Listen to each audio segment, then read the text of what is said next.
Pour avoir le TOEIC avec plus de 900 points, tu dois savoir ce qu'est le gérondif en anglais. Donc le gérondif, qu'est-ce que c'est ? Alors, on va faire simple, parce que le but, c'est de faire simple et concis, ok ?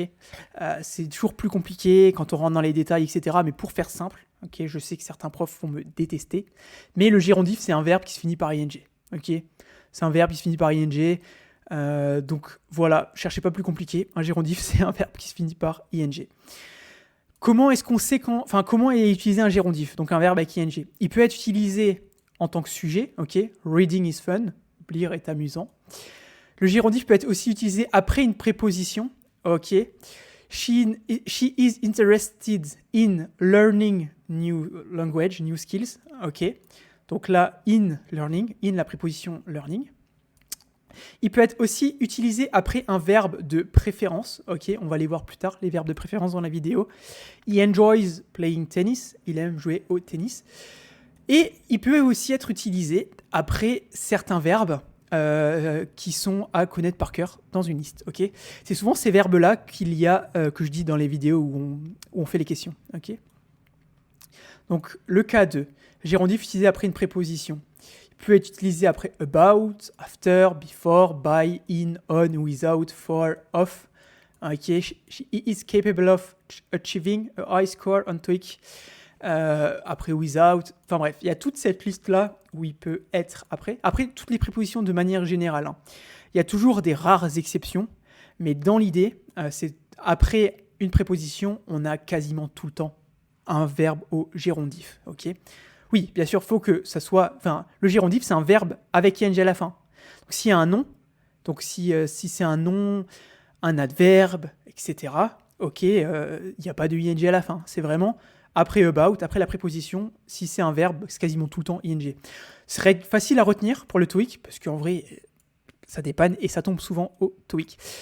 On a aussi d'autres expressions qui peuvent tomber au TOEIC. Ok, look forward to, carry on. Donc après ça, on a aussi un gérondif.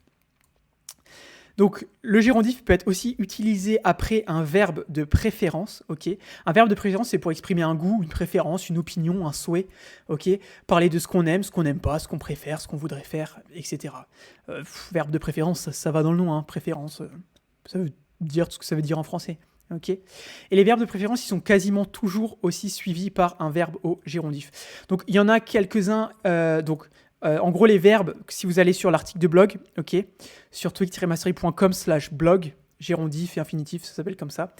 Donc là, il y a la liste, ok, et tous les verbes avec un petit astérix comme ça, c'est des verbes qui sont des verbes de préférence. Okay. Et ensuite, on a cette fameuse liste à apprendre par cœur. Okay. Donc, en gros, on sait qu'après ces verbes-là, on va retrouver le gérondif. Donc, on va retrouver après un verbe... Enfin, dans une phrase, il y a avoid, quasiment juste après ou très proche, on va quasiment tout le temps avoir un verbe en ing. Ok, et pas un verbe en tout. Enfin, pas un verbe à l'infinitif. Donc, tout plus base verbale. Je ne sais pas si j'ai un exemple. Non, j'ai pas d'exemple. Donc, voilà. C'est tout pour cette liste est ultra importante. En vrai, il faut l'apprendre par cœur. Vraiment, si vous la maîtrisez par cœur, vous allez gagner de ouf des points au TOEIC. Ok, vous la connaissez parce que ces trucs-là, ça tombe quasiment tout le temps. Et en plus, ça peut vous faire gagner beaucoup de points au final, parce que si vous répondez rapidement, vous avez plus de temps pour le reste, pour la fin. Ok, donc c'est chiant, mais apprenez-la. Elle est dispo sur toeicmastery.com/blog et vous allez sur l'article là. Ok, gérondif, infinitif et construction verbale en anglais.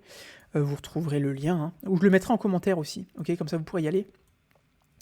Et de toute manière, on est en train de faire un exercice pour vous aider à les apprendre par cœur. Vraiment un jeu, un genre de jeu pour vraiment les apprendre et les maîtriser. Et quand vous les voyez, vous savez que c'est ing après.